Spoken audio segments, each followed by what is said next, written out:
The red dot. That is the symbol of our age. A small red dot on an app icon. It demands attention. It screams that you are behind, that you're missing out, that you are failing to optimize. We live in a world where busy is a status symbol, but inside we are just batteries, running on 1%, dimming, flickering, waiting to shut down. We call it burnout. Tonight, the room is dark. I've turned the screens off. Across from me sits a man who didn't have to worry about emails, but he did have to worry about the collapse of an empire, a plague that wiped out millions, and a war that never seemed to end. He is the last of the 5 good emperors, Marcus Aurelius. It is good to be here, Tivas. Though the air in this room, it carries a familiar weight. It's the air conditioning, or maybe just the existential dread. Marcus, let's cut straight to the bone. You ran the known world. You had people trying to kill you, people trying to use you, and children dying in your arms. In 2025, we talk about burnout when we have too many Zoom meetings.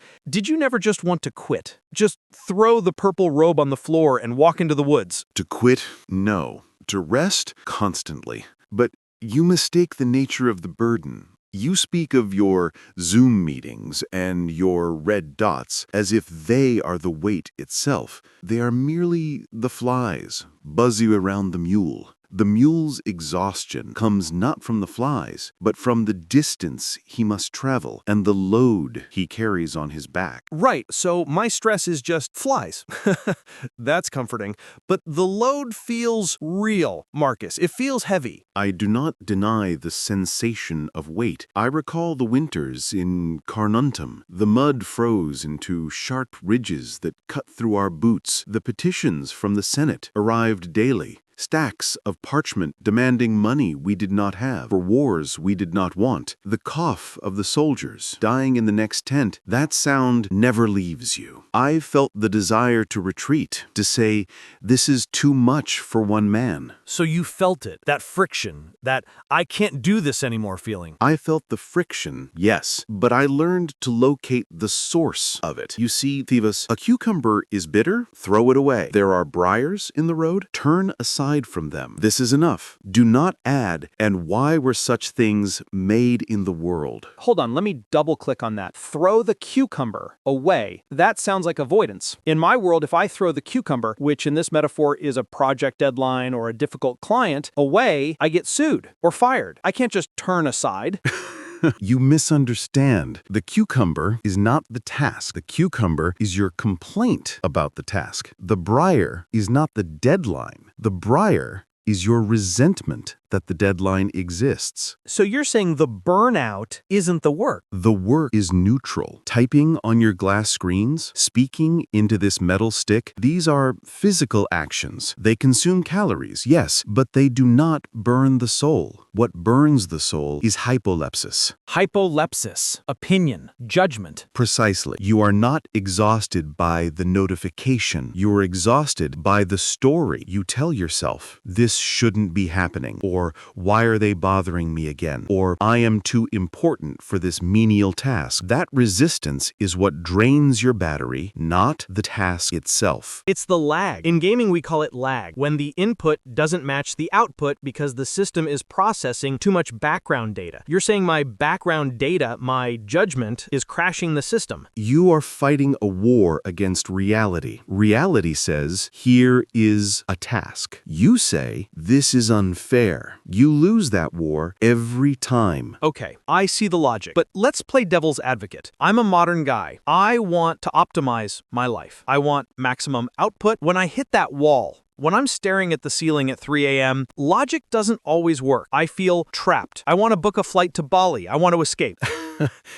The urge to flee. Men seek retreats for themselves. Houses in the country, seashores, mountains. You yearned for this Bali of yours, Tivas. But this is altogether too vulgar. Vulgar? A nice beach is vulgar? You really are a stoic. It is vulgar because it implies you are a slave to your location. It is in your power, whenever you shall choose, to retire into yourself. For nowhere, either with more quiet or with freedom from trouble does a man retire than into his own soul. The inner citadel. The inner citadel. You travel to this island of yours, Tivas. You sit on the sand, but you bring your mind with you, do you not? You bring your anxieties about your optimization. You bring your fear of the future. The sky changes, but the soul remains sieged. I've done that. Sat by a pool, drink in hand, checking my email, physically in paradise, mentally in purgatory. So how do I actually enter this citadel? Because right now, my citadel feels like it's on fire. You enter it by washing away the impressions. You must become a ruthless editor of your own mind. You ask of every thought, is this necessary? Most of what we say and do is not necessary. If you can remove it, you will have more leisure and less disturbance. Essentialism. We love that word in the tech world. Usually, we use it to fire employees. You're talking about firing thoughts. I am talking about firing desires. You want to be famous? You want to be wealthy? You want to be liked? These are heavy chains. I wore the purple, the supreme symbol of power. Do you know what I told myself every morning? Do not be dyed purple. Do not let the role consume the man. You are Tivas. You are a host, but that is not you. If the podcast disappears tomorrow, are you destroyed? That's a terrifying question. Honestly, maybe. I've tied a lot of my worth to this microphone. Then you are already burned out, because you are carrying a weight that can be taken from you by fortune at any moment. You must build your fortress on things that are yours alone: your character, your reasoned choice, your capacity to love. Speaking of love and loss, I want to bring something personal into this. You talk about accepting reality and not adding judgment. But some reality is just brutal. I had a dog, Misa. She wasn't just a pet, she was my shadow. When she died, it wasn't just briars in the road, it was a chasm. I felt like part of my operating system was deleted. I tried to be stoic. I tried to say, she was mortal, this is natural, but I was wrecked. Was I failing? Was I weak? You were human, Tivas. To be stoic is not to be a stone. I lost children. I watched the breath leave their small bodies. I know the chasm. So how do you reconcile that? The inner citadel didn't stop the grief. The citadel is not a bunker where you hide from emotion. It is a place where you process it correctly. When you wept for Misa, that was natural. It is the tribute nature demands. But what happened next? Did you tell yourself, I will never be happy again? Did you say, the universe is cruel for taking her? Yeah, I did. I spiraled. I felt like the game was rigged. That is where the burnout lies. Not in the grief, but in the narrative of victimization. You loved a mortal thing. That was the contract you signed when you took her in. To be surprised by her death is to admit you did not understand what she was. The contract. That's cold, Marcus. I get it. It's accurate. I was fighting the terms of service of life. You were holding on to the past. The past is dead, Tivas. It is as dead as the ancestors. And the future? The future is uncertain. You are burning out because you are trying to carry the corpse of the past and the ghost of the future on your back at the same time. You only have to carry this moment. This moment, right here, the microphone, the dark room. Is this moment unbearable? No, not this exact second. Then you are fine. It is only when you add the next 10 years to this second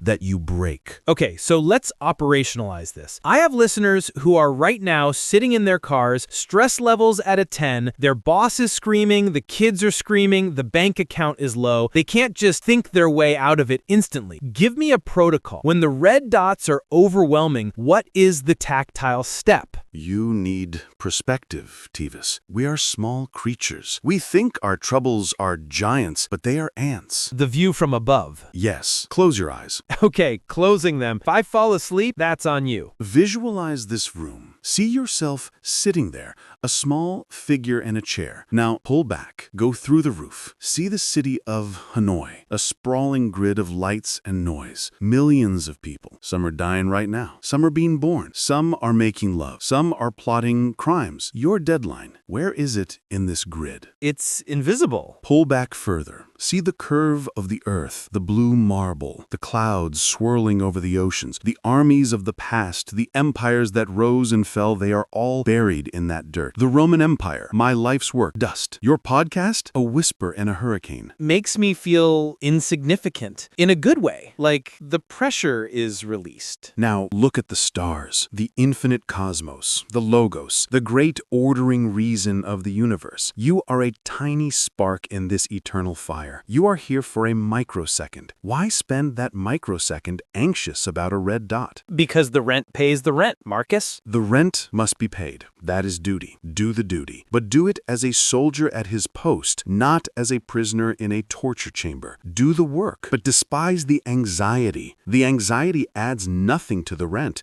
It only subtracts from the life. That's the optimization right there.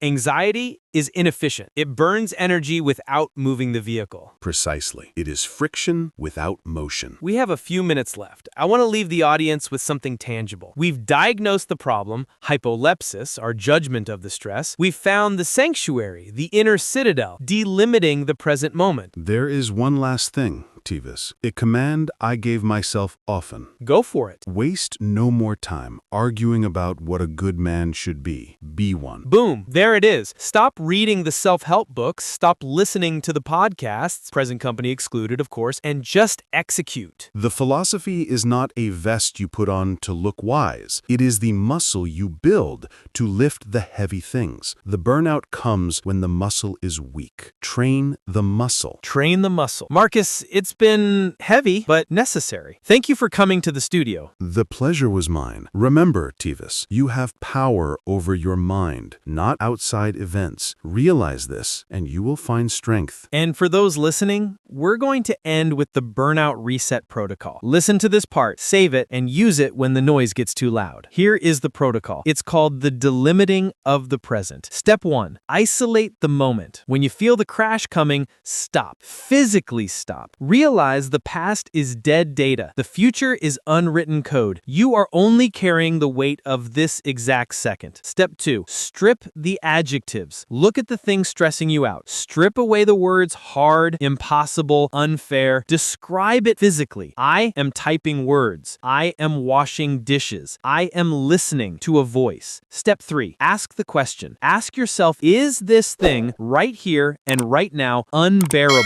Step 4, execute. Do the immediate task. Just that one. Repeat. This is Tivas, out.